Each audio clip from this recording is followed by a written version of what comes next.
In this week's theme, we're going to discuss ethics and culture and how they relate and impact our own selling practices as well as the selling practices of other people in our industry, and how we need to learn to understand, relate, and adapt to those differing ethical and cultural norms for us to be successful in today's global marketplace.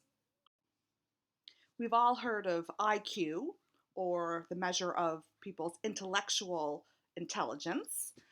There's also a concept called emotional intelligence, or EI, and it really refers to an individual's ability to understand and recognize our own feelings and the feelings of others, and use that understanding to improve the relationships that we have with other people. It's a much greater predictor of success than high IQ. Being emotionally intelligent and being able to understand people's emotions and how people respond, and to pick up the cues that you need to recognize emotions is actually more strongly correlated to success in the business world than intelligence actually is. And this is a kind of thing that can be developed and enhanced over time if you practice. It's something that you need to work on.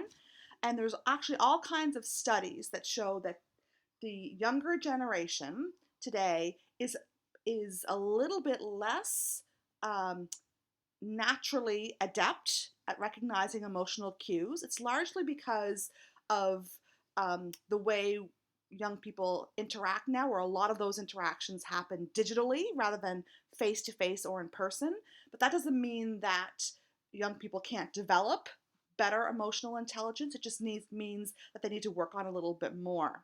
There are three major relationship challenges that benefit from a high level of emotional intelligence. First is building new relationships. So, meeting people and making meaningful connections and building that solid foundation for a new relationship to flourish is a major challenge. And emotional intelligence, if you have a high level of emotional intelligence, it will help you do that. Transforming relationships from a personal level and into sort of the business domain is also enhanced considerably with emotional intelligence.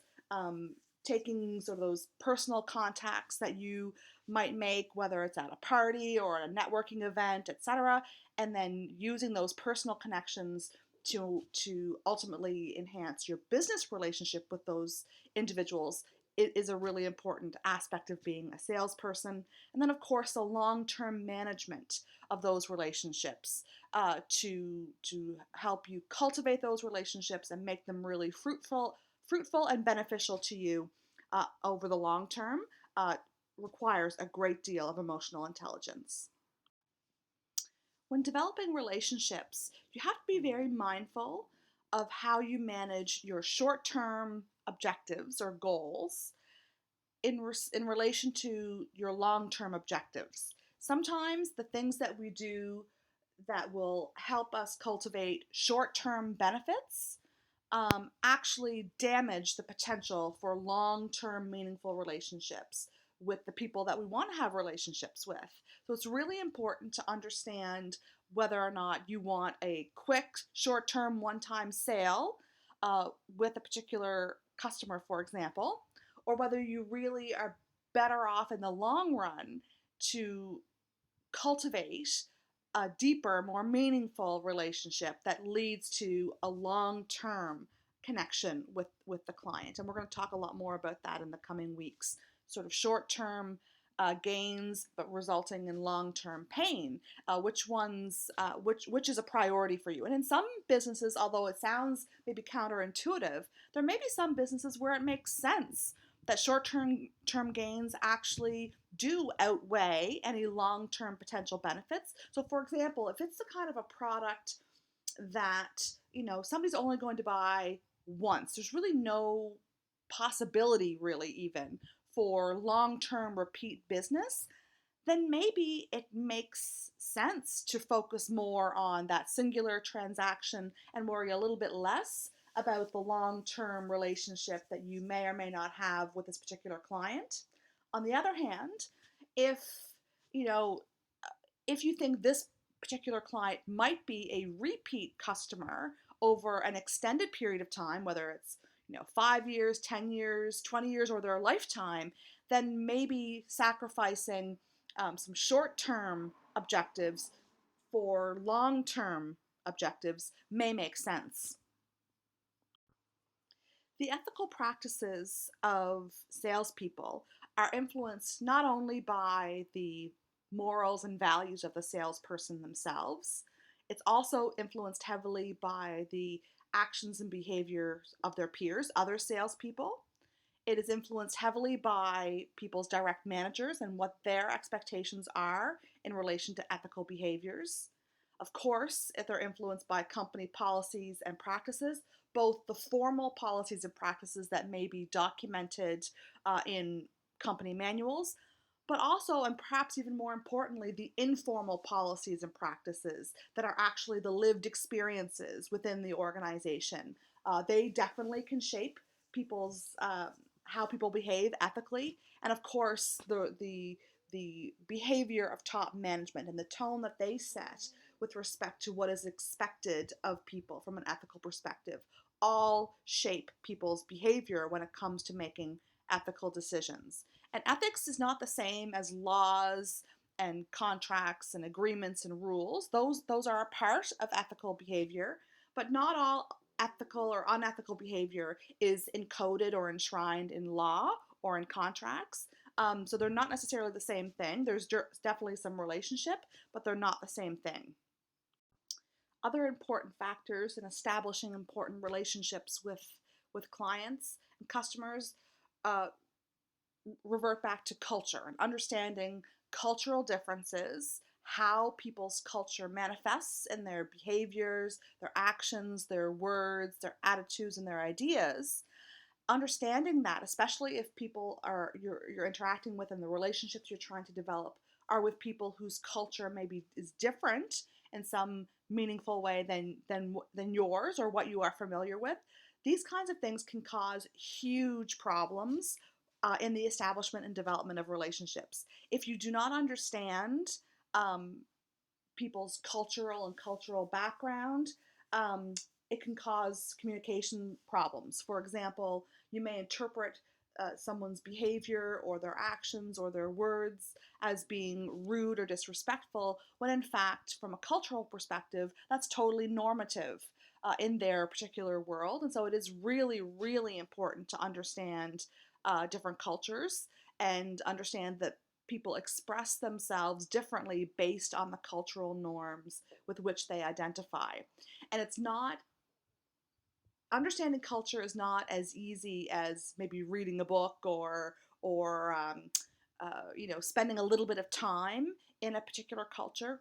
Really, really understanding a culture takes years and years of intense immersion, but at a minimum, we can all become more aware of the fact that cultural differences do shape our ideas and our impressions of different people and start to challenge ourselves when we make assumptions about people that maybe don't necessarily align with our own cultural norms and expectations. Differences in cultural backgrounds can cause real challenges in the business world. It's really important to understand those. In addition to just the importance in terms of understanding culture, in terms of building those relationships, of course, there are legal issues that we have to consider and think about. In some cultures, for example, bribing or gift giving are normal parts of business transactions. However, here in North America, in Canada, and in the US, we have very specific legislation that prohibits companies from using things like bribes or kickbacks. And so the normative behavior in the business world in Canada may differ greatly than the normative business behavior in countries elsewhere in the world. That's not suggesting that the way we do it in Canada is correct or the right way or the more ethical way. It just means it's different than the way business may be conducted in other parts of the world. And we need to understand and appreciate those differences and understand the legalities of how all that works. It should be no surprise to anyone that the moral tone or direction of a company is set by the people at the very top. They set the tone of what is expected in terms of moral behavior. And if we have corruption at the very, very top, then that will inevitably lead to corruption or unethical behavior within the organization. If you have ethical leadership, where a strong sense of ethics and morality is fundamental to their leadership practice, that will permeate the rest of the organization. For the most part, it doesn't mean you may not have somebody in the organization who behaves unethically, but that sets the tone for the rest of the organization. So the behaviors of people at the top influence the behaviors of people throughout the rest of the organization. Many companies develop codified policies and practices, manuals in their organizations to help set clear guidelines and clear directions about what is expected of people from an ethical and moral behavior in terms of their code of conduct. I will point out before we get into too much detail here that just because something is enshrined in a document or in a policy manual doesn't mean that that's actually practiced in the day-to-day operations of the business. So just because policies and practices exist on paper doesn't necessarily mean that those are what is enacted in the organization. So many codes of conduct for businesses really emphasize things like integrity, focusing on the customer, and value. A lot of companies also embed ethical expectations within their policies and practices in their organization. And it could include things like sharing confidential information. Who are you allowed to share information with? How do we protect the private and proprietary information of our customers, for example? How do we deal with that? And that's an important consideration. Things like reciprocity. How do we ensure that any agreements that we make with other organizations or entities are actually mutually beneficial and not exploitative to one party or the other. And of course, things like bribery, which is an attempt to influence a person by giving them a gift, sort of slipping them some money or promises of some sort of lucrative benefit to the individual for making decisions that ultimately benefit your organization. Those are some of the kinds of things that you might find in some policy and practices manuals. We're going to go to the next slide and talk about even more. Many organizations have specific policies, for example, around gift giving. That simply state you are not allowed to give gifts before doing business with a customer because it can be seen as bribery or attempted bribery. You never want to convey the impression that you're trying to buy a customer's business through gifts. When done correctly, the customer will clearly view, if you do give a gift, that it should be viewed as a symbol of your appreciation. So it should be of sort of nominal value and a genuine gesture of appreciation. And of course, you need to be sure that a gift is not in violation of your company's policies or practices. This particular policy and practices topic is about giving gifts, but actually many companies also have very strict rules and guidelines around receiving gifts. So for example, at the university, there's actually fairly strict protocols about faculty's ability to receive gifts from students, for example. It's not uncommon to have maybe sort of around the holiday season or the end of the year for students to come by and offer a faculty member a small token of appreciation or a small gift. And it's a really delicate balance to sort of to walk that fine line. And on the one hand, we're not supposed to receive gifts from students. And of course, any gift of a substantial value uh, clearly must be declined respectfully. But at the same time, we have many students in the business program, for example, where gift giving is very much a part of their culture. Uh, Offering small tokens that are symbolically meant to show appreciation are a normal part of their interaction with other people. It's not intended to be used or interpreted as a bribe. It's intended to be a token of appreciation. And very often, we've had these conversations around the faculty table. We cause more damage in terms of our relationships with our students if we decline these because we're applying our own ethical and cultural standards on somebody who has a very different set of ethical and cultural standards. So actually, when it happens to me, and it has happened to me a number of times, where a student comes by and offers, gives me a small gift of maybe some candy from the country that they're from, or um, a little package of note cards, for example, from that are made from where they're from. Those kinds of things. Often I will accept those and, for example, maybe put them in the main office and sort of share them with my colleagues and anyone else who happens to come by. I've never had a student give me a gift that that would be valued as more than maybe sort of $10. But even when they do, even if it's under that amount, I make a point of not keeping it for my own benefit, but rather sort of sharing it with sort of, I guess, the office sort of environment, so that it can't be perceived that I'm receiving a direct benefit from this. So gift giving is a very, very, very touchy, ethical, and cultural situation, and it's really important to know your organization's rules and protocols around that.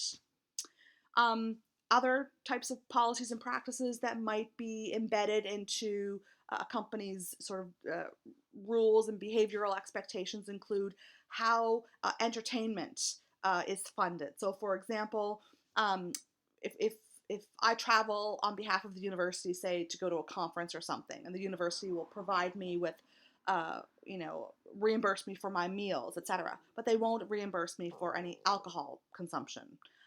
So if I have a glass of wine, that is on my own bill. I can't resubmit that for reimbursement. And so it's important to understand exactly what your company's rules are around spending company resources, company money, on entertaining or dining or sort of taking customers or clients out to eat, those sorts of things. It's important to understand those rules. Many companies have rules around slander, making false statements, for example, about competition, about your competition, or libel, right, making written statements that are unfair or untrue about your competition, or disparaging a competitor's products or services by misleading or providing sort of uh, deceptive comparisons or distortions. Those practices are often enshrined in company policies and practices. Many companies utilize a set of rules around the use of the internet. For example, what kinds of websites are you allowed to visit during office time or using office equipment? Those sorts of things are often prescribed for you.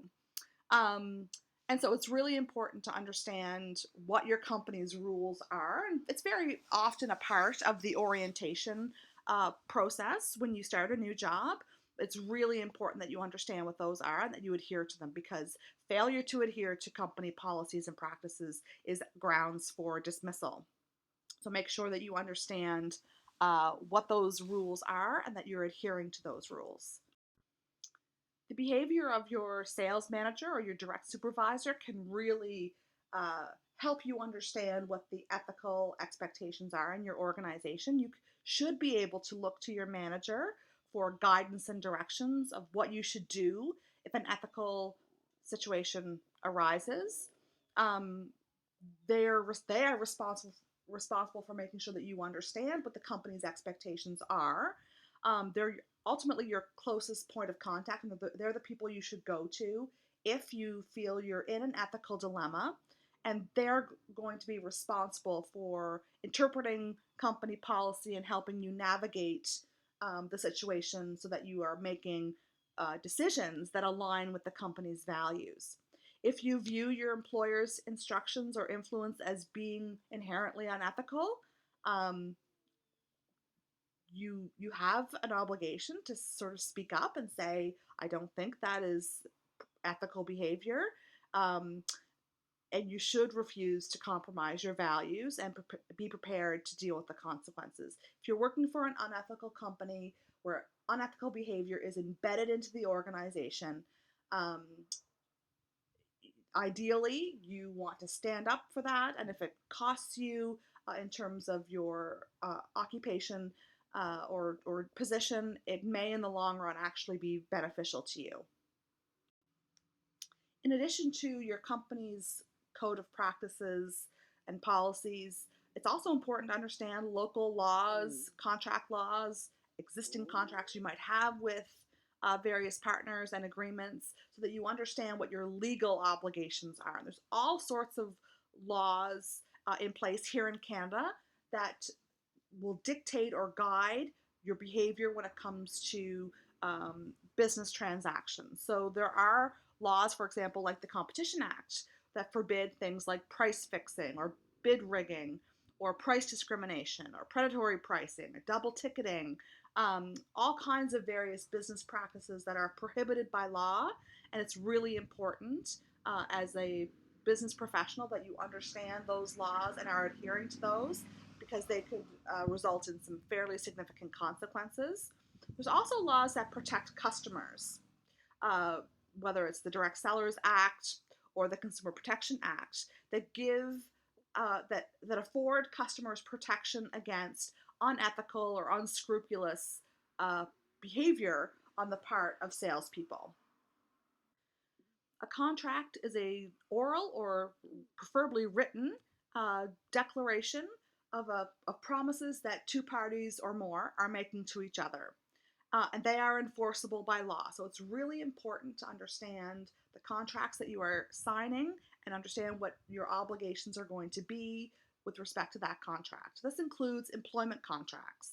So things like the protection of intellectual property or customer lists or other resources, those are usually embedded into your employment contract. So for example, if you develop a network of clients in the scope of your job for a particular company and then you end up leaving that company, maybe to go work for the competitors, there may actually be um, some provisions in your employment contract that stipulate whether or not you're able to take your customer list with you when you move to the competition. And so it's really important. Things like non-compete clauses are really important to understand so that you know what you're bound to legally, what you're responsible for doing as part of living up to your end of the contract. As with any relationship, whether it's a personal relationship or a business relationship, trust is really, really important. It's one of the foundational elements of good, strong relationships. And it's important to understand that building trust takes time, but losing trust takes only a moment. And once you lose someone's trust, it's very, very difficult to gain it back. So it really is important that you behave in a trustworthy and ethical manner, even if you're behaving ethically towards one particular client or customer, but they learn about or hear about you behaving unethically or in an untrustworthy manner towards someone else, that can damage your relationship with the original person with whom you actually are behaving in an ethical manner. So your behavior as a salesperson with respect to integrity and trust is not something that you want to jeopardize or fool around with. It will take only a small infraction to cause irreparable damage to your relationship um, with your customers. Your character are those guiding principles that shape your behavior. They're the values that you use to make decisions and that guide everything that you do. And in general, long-term customers want to interact and build relationships with people who have a strong sense of moral character. And so it's really important to understand your own character, to think about your own character and how you model or exhibit those fundamental characteristics about yourself, and be very, very mindful that it doesn't take, just like with trust, it doesn't take a whole lot to damage your character in the eyes of consumers and clients. And so it's really important to protect your integrity and do what you say you're going to do, and behave the way you say you believe people should behave. Those sorts of indicators of integrity are key to developing strong interpersonal relationships. It takes a long time to build up a good uh, reputation for having a strong character with your customers, but it only takes a few uh, or even maybe one poor decision to erode your sense of character. So things like half truths, where you're not necessarily exactly lying, but you're not being fully truthful and forthright with your customers, that will erode your moral character. The idea that you're only in it for yourself and only care about what happens from your perspective will help to erode your sense of character.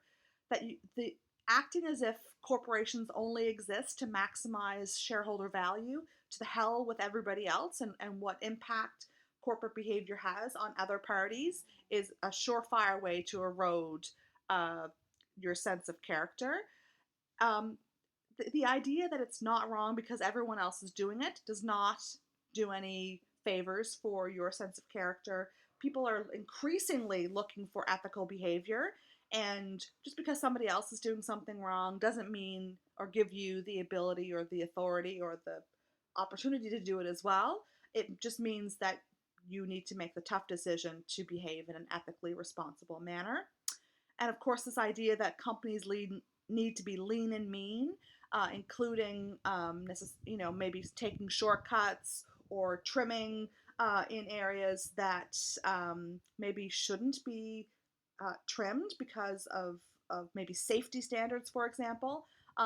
Those are all easy and actually fairly common ways of eroding the character of an individual and the character of an organization.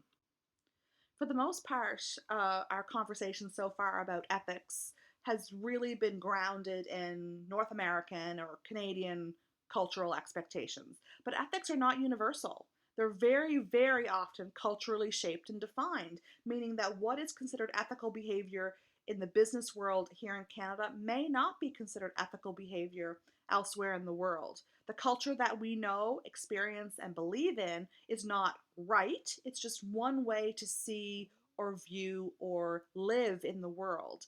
Different cultures live by many different ethos, which may or may not align with ours. And the challenge is to know by which ethical standards you are or should be operating.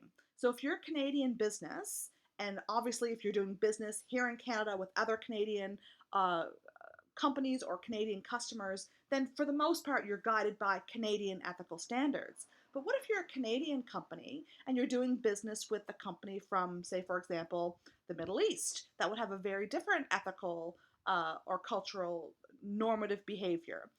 Whose ethical framework guides the decision making and the behavior of the organizations? And that's not an easy thing to answer. In fact, there is no simple answer to that question. It's something that you want to think about that before you embark on those kinds of business situations, so that you aren't caught um, or don't find yourself in an ethical conundrum and aren't prepared or don't know how to respond. These are just some of the cultural differences that may impact business or sales type relationships. Things like gender, including gender roles, gender nonconforming individuals, so maybe transgender persons, or um, you know LGBTQ members of the LGBTQ community. things like non-conforming gender appearance. So maybe you have somebody who doesn't dress in gender stereotypical manners or behave in gender stereotypical ways. Those can have a very significant impact on sales because it's challenging enough within a single cultural environment to deal with challenges around gender and different gender expressions. But when you cross cultures, it becomes even more compounded or more difficult. The way people make decisions actually differs significantly based on culture, whether it's decision making is consensus based or whether it's a top down type decision making. It's important to understand how decisions get made in particular cultures. Things like body language and etiquette, whether it's eye contact, sitting positions, gift giving, eating and drinking, various titles and names, how people treat things like time, how you greet people, and topics of acceptable topics of conversation are all culturally defined and differ based on different cultural norms and expectations. So it's really important when you're doing business with people across cultural lines that you take the time to understand what the basic normative behavior is with respect to body language and etiquette with respect to working with people from a different culture. It's very, very easy to offend people by behaving in a stereotypically North American way because that standard of behavior isn't the standard of behavior in different cultures around the world. And of course, things like meeting practices, whether it's bribes, transparency, how contracts get developed, how meetings and negotiations transpire, how to resolve conflict, even things like people's commitments to the environment all differ based on cultural norms and practices. And it's important to understand how those differences impact sales relationships. So, how can you manage different cultural situations? Take the time to learn and understand basic cultural practices. It always helps if you learn and understand several key phrases in the other language. For example, if part of the cultural difference is based on language, whenever I travel internationally, I always make sure I know how to say hello and thank you in whatever language is spoken wherever I'm going, so that at a bare minimum, I'm able to be gracious and kind and appreciative to the people I may be interacting with. When possible and practical, uh, when you're working with different cultures, you want to focus on accommodating the other people to a certain extent, as long as it doesn't compromise your own integrity and ethical standards. When cultural practices differ, you want to defer to the other people and up to a point where it becomes unethical for you. So that's an important sort of guidepost. You should decide on how you're going to deal with potential cultural challenges as they arise before you start engaging in business. There was an example a number of years ago when a large Canadian company, for example, was led by a woman, and the company was beginning to investigate or work on a partnership with a company from a country where women don't play prominent roles in the business world there, or that's not normal or common practice. And so there was a discussion about whether or not the right person to lead this potential new business partnership was, in fact, the woman that was in charge, or whether they should find somebody to replace her, at least with respect to this particular type of business. Well, of course, by Canadian standards, we would say, what does a person's gender have any to do with their business competence? But there certainly are countries in this world where women do not play a prominent role in business decision making. And so you need to understand how that works and how you're going to respond when those situations arise. And lastly, you should make sure that everyone on your team knows and understands the importance of cultural sensitivity and knows what the organization's expectations are with respect to managing cultural differences. Our last slide is particularly, I guess, timely I want to just take a moment and talk about sexism and racism in sales.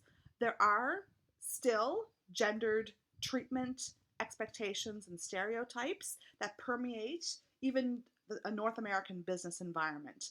And we're increasingly starting to talk about those things and call out unethical behavior with respect to gender, but certainly has not been eliminated. And we need to be more aware of these things and speak up when we see injustices happening in the workplace. Sexual violence continues to be a problem. When you have salespeople who are, um, you know, going out into the business world and meeting one on one with clients, we have to be aware that sexual violence can be a real problem, uh, both for people who work for your organization who may be the victim of sexual violence, or maybe the perpetrator of sexual violence when they're meeting with clients. We have to take into account people who are gender nonconforming and how things like homophobia or transphobia may be existent in our culture, and maybe even existent in our organizations, and how we are going to handle such things, because as we are clearly seeing in today's world, these things are no longer accepted in the mainstream uh, society. And so if these practices are embedded in any way in your organization, they need to be dealt with. Even things like gendered language. I've been trying in these video lectures to make sure that I don't use the word salesman. I try to use the word salesperson, or some other gender neutral, for example, language around when I'm talking about sales. It takes a bit of an effort, it takes a bit of practice, but when we increasingly become aware of gendered language, it becomes easier for us to use more gender inclusive language. We need to be careful about racial or ethnic stereotypes, and understanding how our viewpoint of the world often has built in racial undertones, um, or racist undertones, and start to think about how we engage with other people and how those stereotypes might be manifesting in our behavior. Things like redlining. Redlining is a term that's used to describe sort of business practices that deliberately don't target certain um, ethnic or racial communities or areas because of basically racist assumptions uh, or prejudices, and it's typically done with purported business case logic, but in fact, the undercurrent is very often racist. So making sure that we're not using racial or discriminatory language, even things like Black Lives Matter, those sorts of social justice movements are going to have an impact on the sales profession. And so it's really important to start thinking about how do these uh, how do these new social consciousness movements impact our behavior within a sales environment. That's the end of theme number 2. So you can then go on and do the discussion questions, and we'll move on next time to theme number 3.